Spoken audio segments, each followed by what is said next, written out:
Good afternoon, everybody. Here's Dr. Mike Talbot with your webinar for this afternoon on workplace bullying. So good afternoon to all of you. Great sign up this afternoon. A lot of people on here from all over the world, I'm pleased to say. Welcome Justin from Oklahoma, welcome Wandley from Florida, and various other people from all over Europe and South America as well. So it's fantastic to see so many of you have joined us this afternoon. In case you've never been to one of our webinars before, my name's Dr. Mike Talbot. I run UK Mediation. I've been doing this for about 20 years. I'm actually a psychotherapist by training and have come to this from the angle of looking at the psychology of conflict and what goes on in conflict situations, how we can build dialogue, what gets in the way of dialogue and of people being able to resolve conflict for themselves, and what it is we need from a third-party practitioner when we do get ourselves into disputes and have to draw on the services of an external third party to try and resolve that. So that's my kind of angle on this, on mediation and on conflict resolution in general. This afternoon we're going to be looking at workplace bullying, and I'm trying to sort of take a different angle on this. I'm sure many of you attending this afternoon have sort of read about and seen resources on workplace bullying. My intention this afternoon is to take a slightly different angle, look beneath the surface, especially of these more difficult cases, see what's going on, see what it is we can do. So in short, what I would like to be doing for you this afternoon in this overview is to say that I will be looking at what's going on with workplace bullying, some statistics and some figures about the phenomenon, and then thinking about the more difficult cases. We hear a lot of labels in connection with workplace bullying. People categorize or diagnose those who tend to perpetrate these kinds of behaviors. And I've got a couple of things to say about that, about the labels, and then to move on into looking beneath the surface, as I say, about what drives bullying behavior. What's it about? What is the motivation behind the sorts of behaviors that we see that we classify as bullying or harassment? And then to think about, in the light of that insight, how we can change bullying behavior. What is it we can do to actually change these behaviors, especially working one-to-one with people who perpetrate such behaviors? How can we work more positively and more constructively with this kind of situations? And then putting it together, talking about some sort of actions that perhaps you can take. And then at the end I'll leave time for a Q&A. So I will be speaking for about 40 minutes, 35 to 40 minutes, and then we'll leave some time at the end for Q&A. So again, if you're just joining us, a very warm welcome to you. Hope you enjoy this afternoon's webinar. If you've seen something like this before, we did do a webinar like this about a year ago, something like that, and by popular demand we're bringing it back with some modifications and some updates. So some of this, if you were here with us a year ago, might be familiar, but some of it will have moved on as well.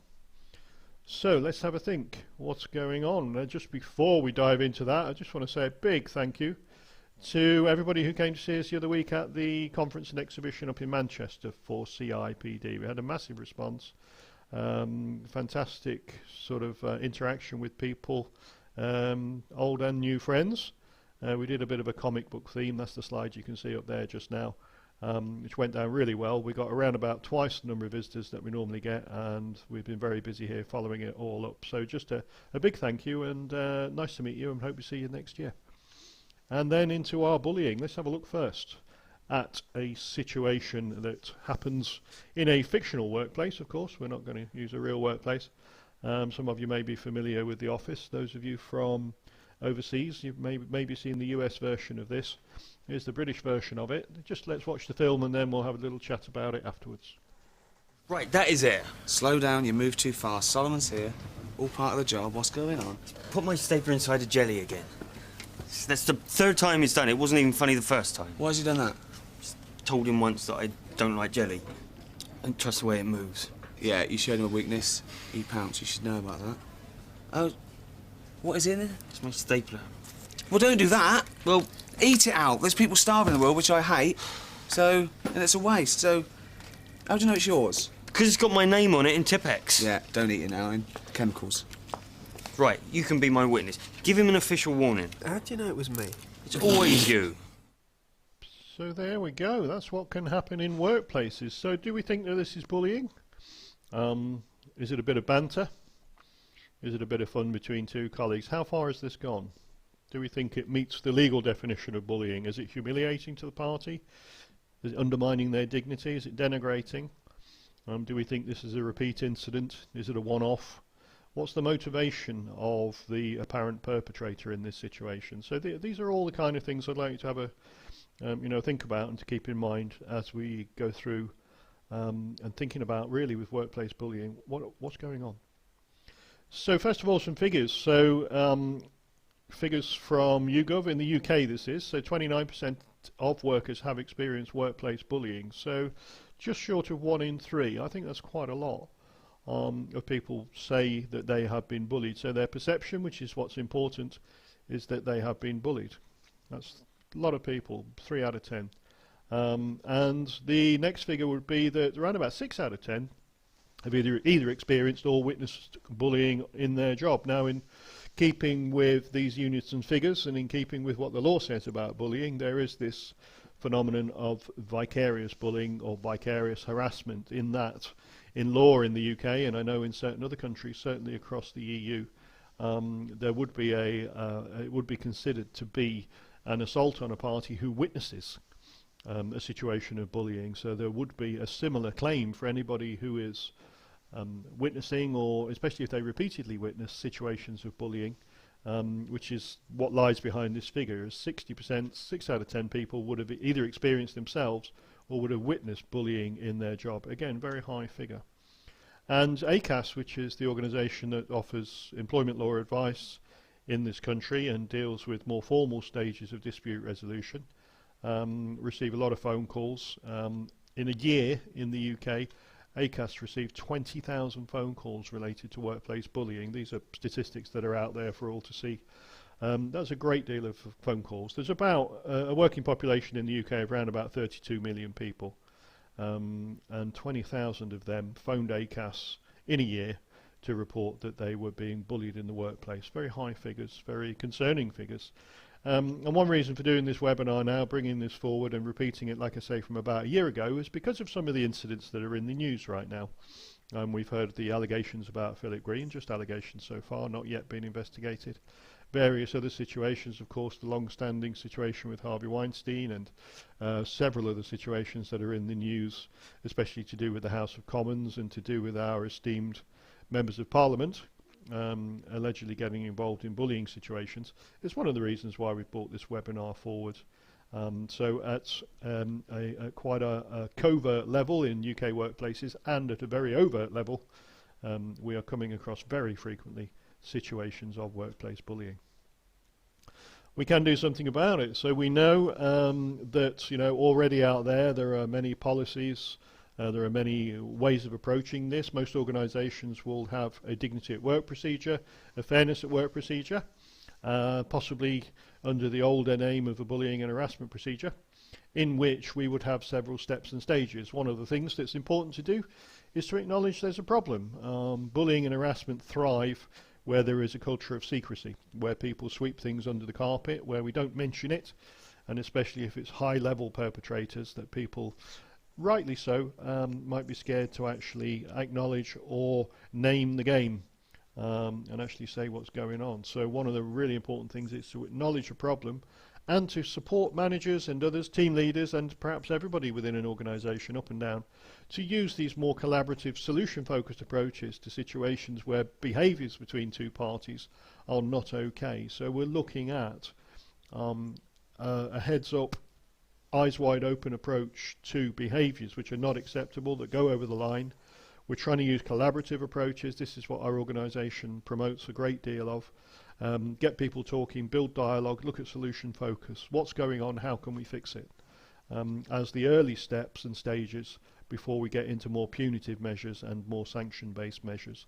So we can do something about bullying situations or situations that get labelled this way, partly by acknowledging there's a problem, partly by supporting people to use this more collaborative, solution-focused approach, and taking more of a blame-free approach to a conflict resolution procedure. So looking at less to do with what mediators would understand as win-lose approaches, more to do with not saying who's right and who's wrong, but actually for many, many sets of behaviours, looking at a procedure that builds in a shared responsibility to make situations better rather than just blaming and sanctioning people.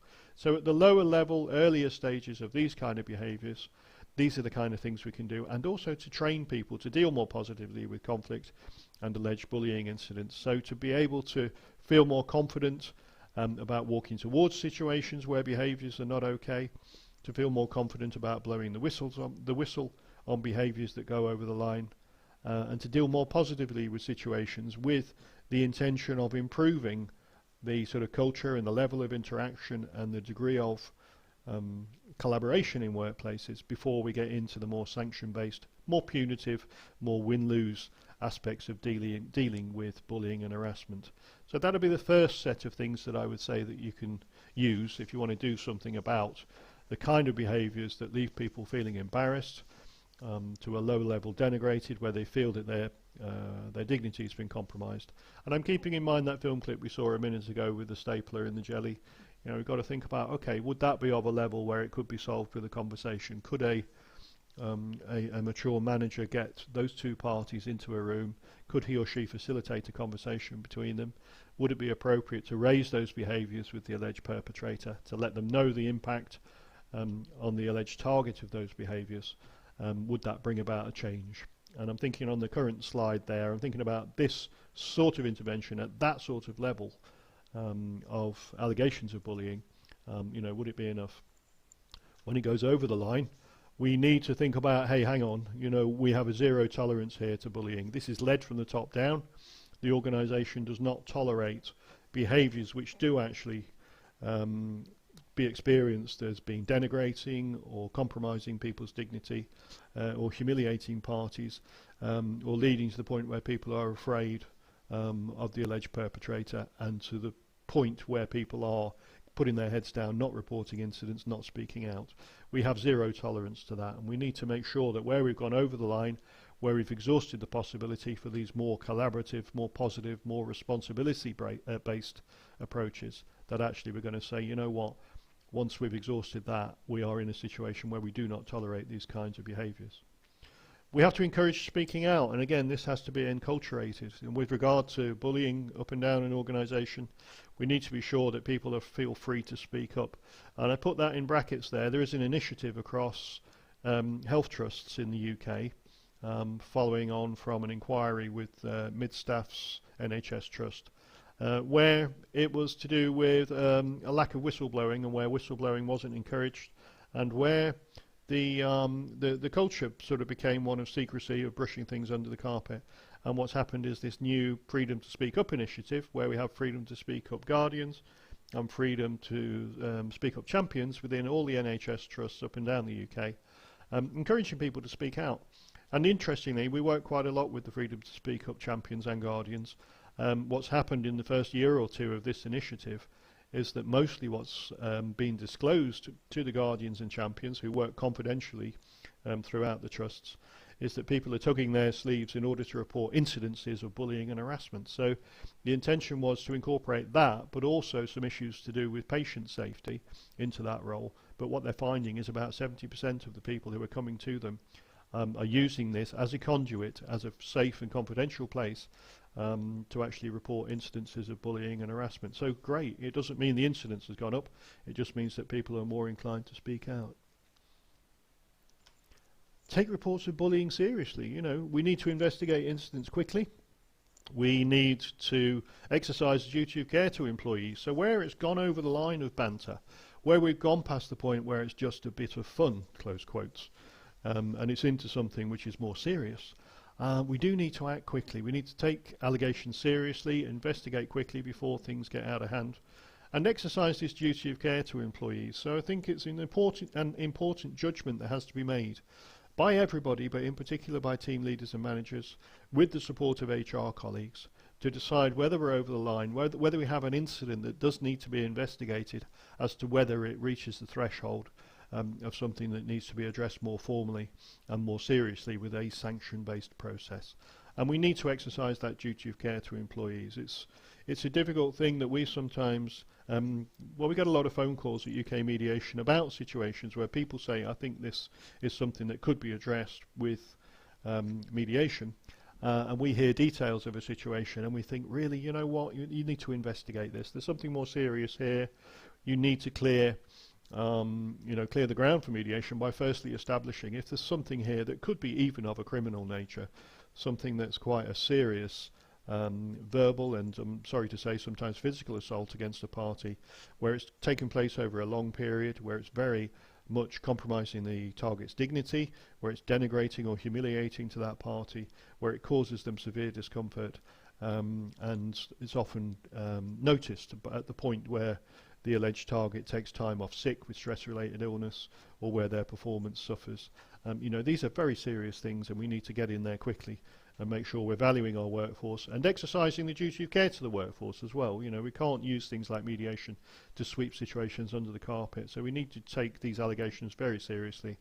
Be sure when we can address them more informally in a more positive, collaborative way, but actually when it goes over, we need to be sure that we are going in there with our procedures and policies, and with the possibility of sanctions being meted out as well. So moving on then, so with those more difficult cases, what I want to feedback is, when I've looked across the web, when I've looked at a whole load of stuff on YouTube, I've done a lot of reading around this for my own doctoral studies, thinking about with difficult cases, what we tend to do, what I notice people do, is to try and explain it away by giving someone a diagnosis. So we label the perpetrator, the bully, we label them with this sort of diagnosis and say, oh yes, they're one of these, one of those, and it's as if it makes the problem go away. Well, I don't quite get that, and I wonder, what's with all the labels? What is with all the labels? What we tend to do is say that people have a high conflict personality, or they have an antisocial personality disorder, they're a narcissist, or they have a borderline personality, and we go, yeah, that's it, that's why they're bullying. It's not terribly helpful, really. These things, we could go into what these things mean, but even colleagues of mine and associates of mine who are in the psychiatric professions would say there's a very limited use to these labels. They overlap, they're ill-defined. All it means with these labels is you're more of one thing than another. They tend to change over time. And I think many of us, some of the time, would tend to exhibit some of the behaviours of these kind of personalities. I don't think it's a particularly helpful thing to say that this person is one of these or that person is one of those. So not sure about these labels. It's in the literature there. It's on a lot of stuff out on the web. It's in a lot of the very up-to-date writings about bullying behaviours that we see. Yeah, people bully because they are a narcissist or an antisocial personality disorder, etc. Not sure how helpful it is. So diagnosis never quite fit. All it means you're more one thing than another. Things change, The environment changes, who is around changes, the extraneous pressures on people can change. And I sometimes think when we look at workplace relationships that are deteriorating, I will look at a couple of people and think, okay, so if you were in the same tennis club, would you be in conflict? If you were neighbours living in the same neighbourhood, would you be in conflict? If you had kids at the same school, would you be in conflict? And I think, it's an interesting way of looking at workplace conflict and taking account of the context and who else is around and what are the extraneous pressures. Do people behave in certain ways towards one another because they have to work together? Is it to do with the environment and the context in which they find themselves? And, those two problems with diagnoses around they never quite fit and it depends on the environment, but also, just giving someone a label doesn't fix it. Giving a situation a label doesn't fix it. What I find more helpful in my sort of approach on this, as I say, with my background in psychotherapy, is rather saying, let's think about people's needs and drivers. Let's think about where this behaviour comes from. We might be better able to address this behaviour, turn it into something more positive, if we can think about what it is beneath the surface that drives people. So let's have a think about that. So, a strong driver for any of us, especially at times of stress, is to let others know how we feel and to do whatever we can to avoid re-experiencing any difficult or traumatic feelings. So I don't want to go too far into the sort of therapeutic aspects of this, only to say that I work on the premise, and our organisation and the model that we use is based on the premise that needs drive behaviours. So I think it's a pretty reliable assumption to make that how we behave is based on us trying to satisfy our needs. And repeated behaviours or habitual behaviours tend to be driven by unmet needs. Now, unmet needs can come from things in the present. It can be to do with aspects of our workplace. It can come from the present to do with aspects of our home and social and personal environment, what's happening outside of work. And unmet needs can come from the past as well as from the present. So I think it's fair to say that all of us bring to work baggage, our current needs, our own unmet needs from other places, and our own unmet needs from other times as well. So I think it's fair to say, I believe it's fair to say, that we try and let others know how we feel. We want other people to know what it's like to be us. We want other people to get a window into our realities. I think that's just an aspect of how we relate as human beings. And I think that when we have difficult feelings or when we have traumatic feelings, I think some of our behaviours, particularly at times of stress, are some of the motivation for behaviours is to try and avoid re-experience difficult or traumatic feelings. So I think that's something, it's an assumption that underlies how I would work with conflict, with any difficult behaviours between two parties, any dysfunctional relationship between two parties, and certainly it would underlie how I would look at situations that we would label as bullying and harassment. Something we need to do is to let others know how we feel. So let's have a think about that. Keep that assumption in mind, that needs drive behaviours, unmet needs don't go away, and we have quite a deep felt need to let other people know how we feel. Then to ask the question, what is it that drives bullying behaviour? Well, sorry to have dismissed the diagnoses and then to come back to this loose form of diagnosis. The psychiatric profession work with clusters of diagnosis. And one of the clusters of diagnosis is called dramatic, emotional or erratic. And I think it's fair to say that if any of you have come across workplace bullying or situations that would be labelled that way, you might really be able to identify with this idea about the perpetrator of those bullying behaviours. Their behaviours might certainly be construed to fall within this group, within this cluster, where their behaviour is dramatic or emotional or erratic. So I think something about the psychology of this is that, with these more difficult cases, with people whose behaviour goes beyond just the banter, just the fun, just the office joke, I think when we look more deeply at what's going on with such individuals, it's fair to say that, if they were in therapy with us, we might be able to establish that there are some formative experiences there that have gone wrong. Formative experiences that go wrong tend to be around a sense of abandonment or neglect, or just insecure attachment to primary caregivers. So a group of people who may be considered to be classic bullies, you may well surmise that there's something there in their formative experiences which have led them to have these rather difficult, I must say, and very distressing, I must say, experiences of abandonment, neglect and poor attachment. And I think what that leads us to have is a sense of shame and humiliation, and in particular a lack of trust in people. So I'd like you to think about somebody that who's maybe you've come across in the workplace, clients you've worked with, be that as a mediator or as a coach, or perhaps working in the helping professions. Would you be able to sort of identify this with such an individual? Would you say that people who bully that you've come across, you could say that they seem to have beneath the surface this sense of shame and a lack of trust in people? Because I think where this goes to, getting away from the psychology and more into behaviours, is that what we see in that individual is a compelling need to actually shame other people, a compelling need to humiliate people, a compelling need actually to get people not to trust them, quite weirdly. But I think this is one thing that happens, and in the literature, particularly in the sort of area of psychology that I'm interested in, which is Gestalt theory and Gestalt psychotherapy, there appears to be a need on the part of the bully to go around and behave towards others in such a way that those others feel shamed or belittled, they feel humiliated, they feel as if they've been shown up, or they feel as if they've been made to feel foolish. And I think it's in the perpetrator's mindset that what they're trying to do is to put those difficult feelings into other people, or to avoid re-experiencing those feelings for themselves. And I'd invite you to read some of the literature on shame if you're interested in this. If you Google Gordon Wheeler, for example, Wheeler, some very interesting literature about that out there. So my premise here is thinking about this question of what drives bullying behaviour based on this idea that needs drive behaviour and that unmet needs don't go away. And I'm speculating about the psychology of people who do bully. It's not just me, it's out there as well, very much in the sort of peer-reviewed literature about this. The way that that person feels is around shame and humiliation themselves and not being able to trust others. And some of their behaviour might indicate that it's their compelling need to put those feelings into other people, or not to feel so bad themselves, and this is why they bully. So they pass it on. So when somebody feels this way, what they're inclined to do, based on their own feelings of humiliation, shame and depersonalisation, is that they try to humiliate, shame and depersonalise others.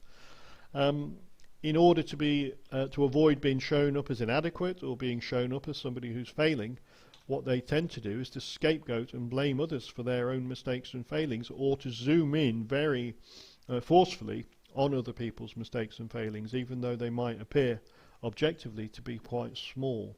So again, I'm inviting you to think about someone you know that you've worked with, who you've had as a client or as a service user, and look at that right-hand column there, and think about, okay, are these behaviours what I've seen with that individual? And what I'm saying to you here today is that I think, this is a way of thinking about where those behaviours come from. And the third one really is that if that individual themselves, the perpetrator, feels belittled and uncared for, what they tend to do is to try and belittle others and show a profound lack of empathy for others' feelings. It's frightening, and it's difficult to witness, and it's it's upsetting to see how some people that perpetrate these bullying behaviours, how they do behave towards other people. It's particularly upsetting to see where they leave the target of those behaviours, in quite a belittled place, quite a humiliated place, quite a shamed place. And it's surprising, and I suppose if we have an insight into it, not so surprising, the lack of empathy that the perpetrator would have for how they have left the alleged target. If I upset somebody, I think I have a reasonably high degree of empathy. I'm very concerned for them. If I've inadvertently said something or inadvertently done something that may have left somebody feeling upset, I have quite a degree of concern for them. But here, what I'm suggesting is that the person whose psychological makeup means that they themselves feel uncared for, they will be inclined to not be able to demonstrate a level of care for other individuals, not to have concern for people that they may upset, and to have this profound lack of empathy and a lack of insight into how their own behaviours can leave people feeling. So I think it's about passing it on. I think it's to do with the underlying psychology of an individual as to why they're motivated and driven to behave in these ways, and I think this is a way of thinking about this idea of passing it on, or trying to put into another person the difficult feelings that the person themselves is experiencing. So that's the theory. What about the practice? So is change possible? Can we do something about bullying behaviours, particularly at this end of the spectrum where we're talking about the more difficult cases? The cases around the middle of the spectrum, you've got policies and procedures to address that. I'm not suggesting it's simple by any means, and I know, and as we've seen from the figures right early on in this presentation, there's still a very high incidence of bullying that goes on. Those 20,000 phone calls to ACAS a year, they've come from somewhere. The 60% of people who've either experienced or witnessed bullying, and the 30% of people who themselves have been targets of bullying, these are real figures. There are a significant number of cases of bullying. Like I say, the spectrum in the middle there, where it's more than just the quiet word that needs to be had, but we're not quite into these more serious cases where I'm spending most of the time here and looking at the psychology of what's going on.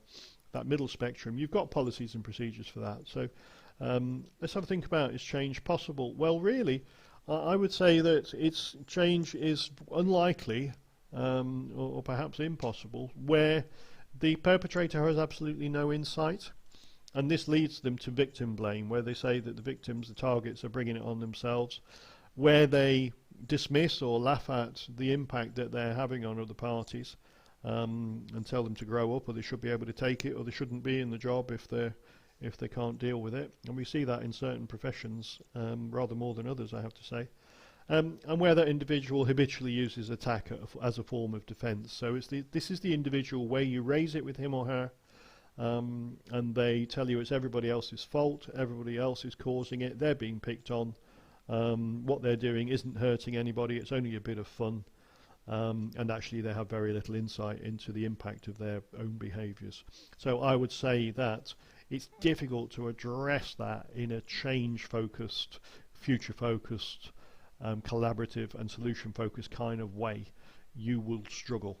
However, I think there is a good deal of a possibility for people who are somewhere else on the spectrum. Let me just mention there, so what we do in the case where it's really not possible to use these kind of techniques to address somebody's behaviour, then in your policies and procedures, this is what I was saying, what you will have are some steps to gather information about incidents, to ask people to keep records of incidents, what they've witnessed or what they've personally been on the receiving end of, and then the organisation needs to investigate and decide whether behaviours cross the line. You will have a dignity at work procedure, a bullying and harassment procedure.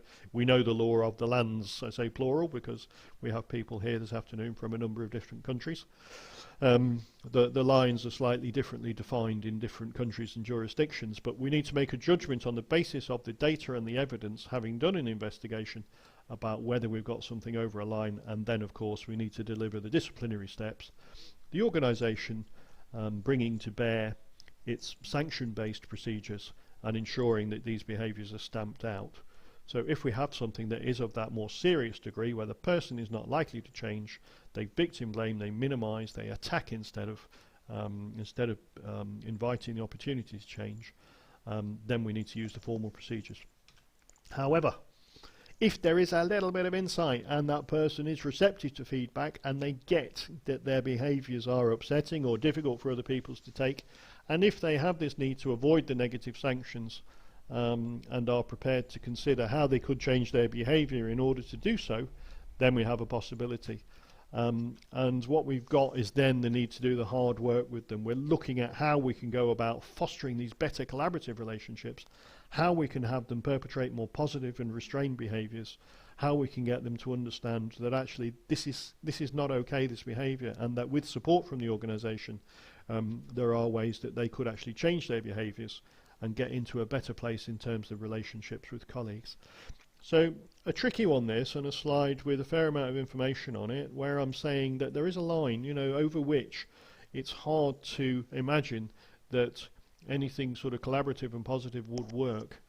Sorry to sound pessimistic about that, but in my experience of doing this kind of stuff for 20 years or so, and of working prior to that in a psychotherapeutic way with people on both sides of the, you know, both perpetrators and targets of bullying, you know, I think there are some people for whom the kind of interventions we can offer in the workplace or as mediators are not necessarily going to work. But there is a part of the spectrum where people do have a bit of insight, they do listen to the impact of their behaviours, and they do want to avoid having these poor relationships. And what they might need is a bit of support, bit of help, bit of information, and sometimes almost coaching with a small c, in order to get to a place where they have a more positive and restrained way of relating to colleagues. So, yes and no, in answer to the question, is change possible? Let's have a think then about, you know, what we can do about these kinds of behaviours. What sort of interventions can we do? And I would say from the outset, you know, we're not doing therapy, and I'm not suggesting that anybody can watch this webinar and go away and be therapists who can work positively with bullies. However, I would say that getting started is really think about safety. You know, we've got to mitigate the effects of someone's behaviours. If they're going around an organisation like a loose cannon, bullying and harassing people all over the place, causing absence, causing dysfunctional teams, causing the conflict to ripple out, to affect productivity, to affect retention of staff, to lead to absenteeism and presenteeism. You know, we need to do something about this. So I think leadership, HR and management need to get together, including people who may represent those individuals, in trades union for example, get together and think about how to mitigate the effects of the behaviours of individuals or numbers of individuals who are behaving in these ways. Think about the context. You know, is it about passing it on? What I mean by that is that I've worked with lots of organisations where there is something that you might term a bullying hierarchy, where unfortunately what I see is that somebody around the middle of the organisation, the middle of the hierarchy, is themselves being treated in ways that they then pass on. So I think it's fair to say in the extreme examples, you know, if somebody is being bullied, the chances are increased that their management style will be characterised by bullying. And I've seen that again and again and again. So they may be passing on behaviours or somehow getting rewarded for what they do. And in some organisations, I see some quite appalling behaviours are rewarded, where people see this as firm management, as management that's appropriate to that situation, as management that actually gets rewarded, where they are overtly or covertly rewarded for behaving, in my opinion, in quite inappropriate ways, in quite bullying ways. So we need to consider that context.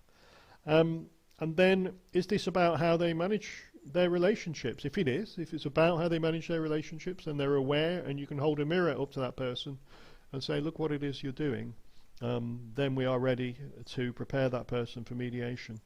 And we can mediate many bullying situations, but there are, you know, as I've said repeatedly, there's a group of these situations which are right over the line where mediation is not appropriate, where what is appropriate is to look at a more evidence-based, past-focused, investigative approach, ultimately leading to sanctions against that person. However, for the group that don't go over that line, you know, there are possibilities for what we can do, and there's a limit. I would always ask at the start of an intervention, what's actually possible? Because we're not doing therapy here, so let's do what we can, but do also consider referral onwards. If we try and fail to use mediation type techniques, more win-win, more collaborative approaches to changing these kinds of behaviours, and it's not working, then perhaps there's a different source of support needed, and we should consider about referring on. So then, into the heart of it, into the heart of the work that we can do with people, and again, you know, it's very difficult to go into too much detail here in the time that we've got, but I would say, let's think about one-to-one sessions with individuals whose behaviour is not okay, provided they're not over the line, provided they're up for it and have the insight, some capacity for empathy, and some preparedness to try and change their behaviour. Then in this one-to-one session, what we want to do is to try and develop insight and awareness into what they do and why, and to use that insight for them to experiment with some different behaviours. And by experiment, I mean, let's support that person to try behaving differently, to try managing differently, to try relating to people differently, and let's see what happens. That's what I mean by experiment. And the way I tend to work with people is to work through with them about any conflict situations that they've been involved with, which might be from the past, or we can talk about present tense descriptions of conflict situations, and have that person to gain more insight by tying together what they were thinking in that situation, how they felt, what they did, and what was the consequence of that. So again, there's a fine line between this kind of supportive intervention by a manager, team leader, HR practitioner, or somebody in the counselling service, you know, and actually doing therapy. But I think it's quite appropriate with some people whose behaviours are apt to change, to actually work with them in a confidential one-to-one session and think about getting their insight, greater insight into these conflict situations where they, and certainly the other parties, were not happy about the outcome, and try and tie together what they were thinking, how they felt about it, what they did, and what were the consequences of what they did. And then give that person homework. Let's try doing some things differently. Try and do one thing differently in terms of how you relate to the people that you manage, or how you relate to managers on your level, or how you relate to people who manage you. You know, think about trying changing your behaviours. My principle here is that with insight, we can actually choose to behave differently rather than behaving compulsively and out of awareness. I think by gaining our awareness of what thoughts, feelings drive our behaviours, and by gaining awareness of what results those behaviours bring, we can get to a place where we can be more choiceful and less driven, less out of awareness driven to behave in certain ways that are ultimately negative on other people and on the organisations. So the one-to-one session, quite an intensive way of working, intended to develop people's insight, intending to lead to the place where they can actually choicefully change what they do and see what difference it makes. Okay, so I think, you know, that's the nub of the approach that I prefer to take, and that I try and train people to take. And what I would say is that blaming and shaming just don't work. You know, what I like to do is to consider situations for people working in that more intensive way, where they think about focusing on positive future behaviours rather than past misdemeanours. If I get somebody in a room and wag my finger at them, it's not only going to make no difference, it's quite possibly going to make a situation worse. So blaming and shaming people who wish to change and who are aware that there's a need to change, provided it's not over this line, I think it's a highly effective way, but it simply doesn't work to try and blame and shame people. And I will achieve more as their ally rather than as their enemy. So I think, individuals who do bully, who perpetrate these kinds of behaviours, they tend to relate with mistrust. They tend not to get straight on board with and have rapport with other individuals, particularly if those other individuals cast themselves in the role of somebody who's going to bring about a change in their behaviour. So try and build an alliance with somebody who bullies. Try and build the alliance with the person who wants to change. Clearly, if they don't want that alliance, clearly if they've got no insight or empathy and they're in the area where we need to use sanctions and investigative approaches, then we're into a different arena. But provided we're not over that line, then let's build an alliance with the party. Try and build that trust. Take small steps. The person will need a lot of encouragement to change, and being reflective would be quite challenging to an individual who's got themselves painted into this corner. And again, I'm trying to avoid the labels or stereotyping people of saying that a bully is always this, a bully is always that.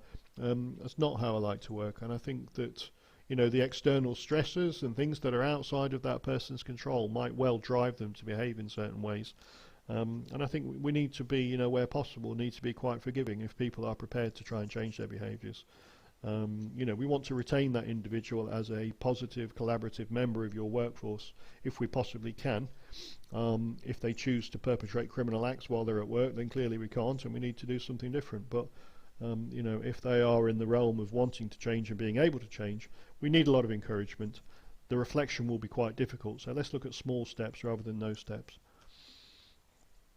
And what we intend to reach as outcomes of this kind of intervention is that this person who is in the realm of perpetrating these kind of behaviours, we want them to behave and interact more choicefully, with more awareness and with less compulsion, as I've said. Their behaviour is more restrained. They can communicate assertively, but they would be less aggressive towards other parties. And there is a sense of restraint, a sense of not going over that line where they are humiliating or denigrating or undermining other people's dignity. This is where we want to get them to. As I've said a few times, we're not doing therapy, so we can't fully develop a sense of empathy in that person. That would be quite hard.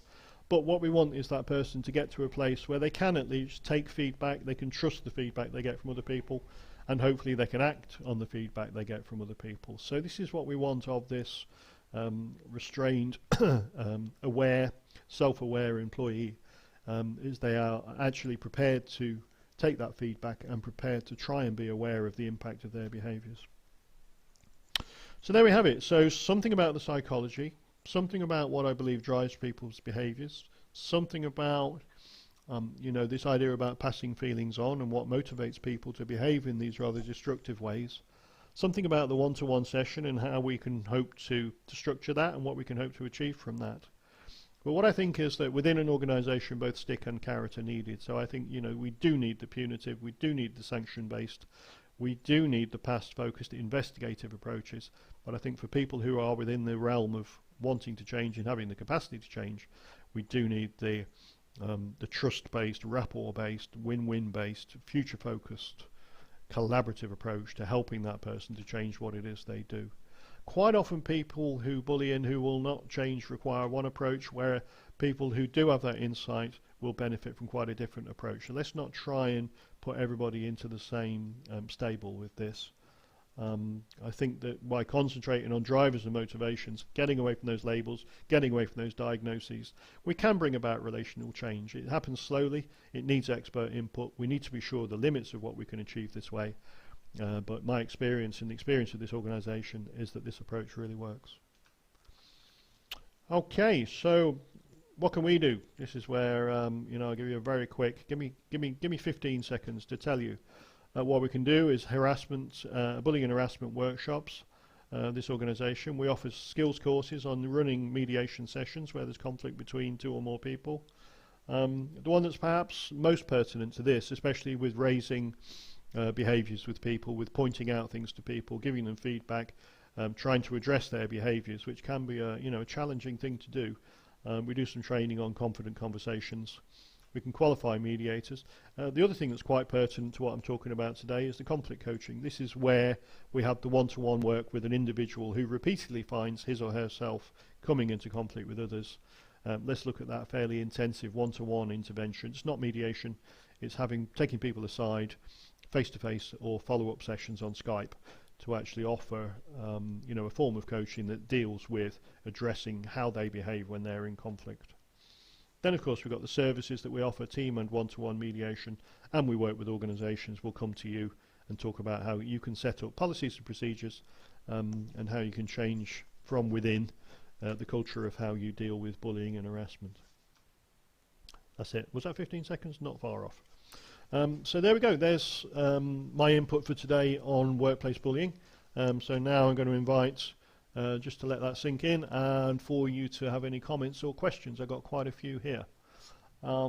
So there's a comment here, a question about, people saying, oh, that's just John or Jane, they're just like that with everybody, yeah, we do hear that. It's as if people are saying, okay, this forgives behaviours, it's just what they're like.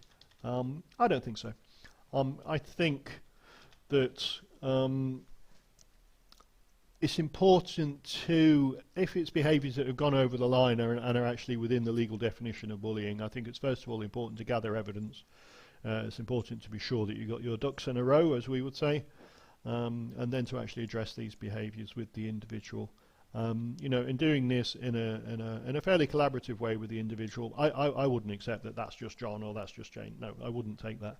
And I think that we have to match the person's behaviour to the organisation. Sometimes we have to match the organisational expectation to the individual, of course. Being inclusive workplaces. But I generally wouldn't accept that when people say, oh, that's just what he's like. I wonder. It may not be how we want that person to be like. Okay, so perhaps I wouldn't accept that. Another question. When can someone's behaviour be considered to be bullying, and at what point should we go formal? Well, I hope I've kind of addressed that throughout the webinar today, but I think it's important to take HR support for this. So your HR colleagues would be very clear about legal definitions of bullying. In the UK, we have the ACAS Code of Practice, which is a very useful way of looking at conflict at work and looking at when you would consider that you've gone over the line, really, gone over the line into something that's really unacceptable and needs to be addressed in a more formal way, or when it's something that is really an aspect of that person's personal development, and when we can use some of the techniques that I've talked about in those latter slides to actually bring behaviours to people's attention and invite them to change through gaining greater awareness and insight. Another question by email this time. The question says, is it really as simple as making sure people report incidents? What if it's my boss who's doing the bullying? Well, it's a great question, and we get a lot of calls, a lot of contacts here from people who say, look, I'm being bullied, what can I do? I think on your own it's very difficult to do anything at all, particularly if the person who's bullying you is your own manager. But I think what needs to happen is there needs to be cultural change within organisations so that we do have zero tolerance to instances of bullying. So there is confidential reporting, the idea of a bully box or a freedom to speak up champion within the organisation. So there is somewhere you can go, in spite of the fact that it's your manager who's perpetrating these behaviours, somewhere you can go where you can report confidentially and without fear of risk of reprisal. Incidents, and there will be patterns identified. So again, with support from HR colleagues, they can keep tabs on things that get reported repeatedly about a certain individual, certain manager or so on, and we can see patterns, and we can actually get to the point where we gather enough evidence effectively to be able to do something about that. There's only so much you can do by personally turning to the perpetrator and trying to address the behaviours yourself. You do need support, and you need support up and down the organisation, especially from the top down. You do need the HR support. You do need the personal resilience to be able to address it. I'm not minimising that at all. It's a very difficult thing to do, to face up to somebody who's bullying you, particularly if it's your manager. So I would suggest that enculturation of zero tolerance, all the forms of support I've just mentioned, the personal resilience and confidence to be able to address it, but also knowing that there won't be repercussions. I hope that's a comprehensive answer to your question.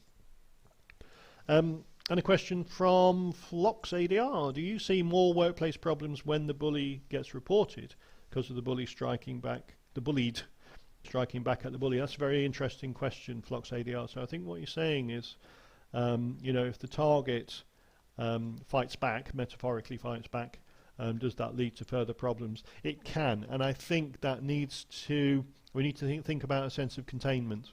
And I think, you know, with the target biting back, I can't think of a less aggressive term for it, biting back or fighting back, as if you've put it, striking back, you've put it.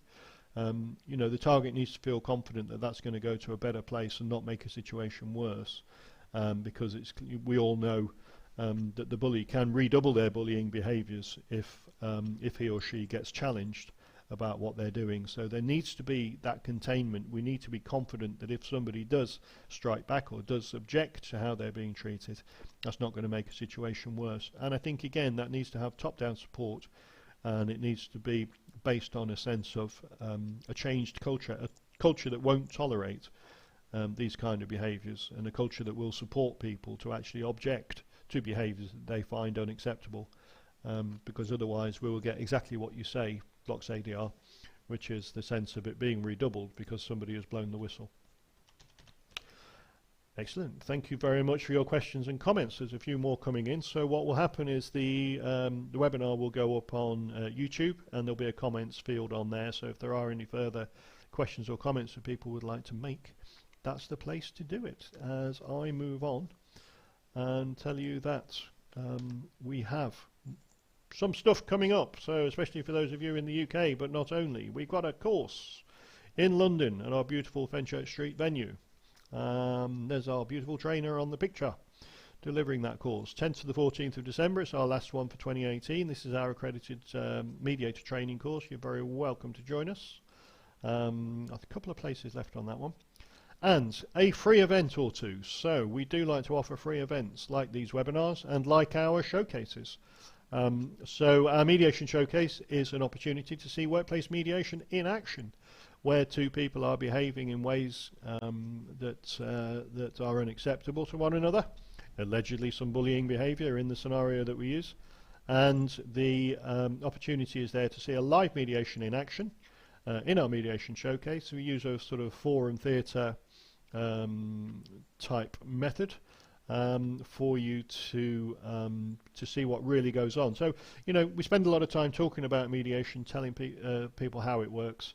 I think there's no substitute for actually showing you, and this is the mediation showcase, is to show you what mediation looks like. And we're going to be playing a trailer after the webinar. If you want to stick around and see that trailer, it's just a 90-second trailer which will follow this webinar.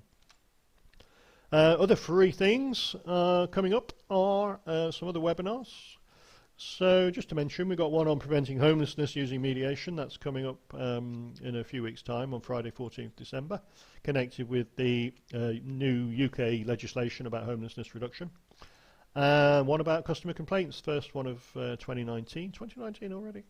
Talking about using mediation to resolve difficult complaints from customers. And then in Friday 5th of February, one of our most popular webinars, we'll be repeating that again. We do it about once a year, about becoming a workplace mediator. What you can do if you want to be a mediator, about training, about getting credibility, about getting out there, getting work, marketing, etc. So it'd be great to have you join us for that one as well. And if you are able to join those free events, it would be super. To our showcase or our webinars or any of our other free events. If you want to keep in touch and keep abreast of what we're doing here at UK Mediation, you're very welcome. So do like and subscribe us on YouTube. You'll find this webinar on YouTube afterwards. Follow us on Twitter. You can connect with me on LinkedIn, or take a look at our Facebook page, and if there's anything there that you appreciate, then you can like on there as well. So it's 5 to 1. It's a rainy afternoon in Derbyshire. I hope you've enjoyed joining us today for our webinar.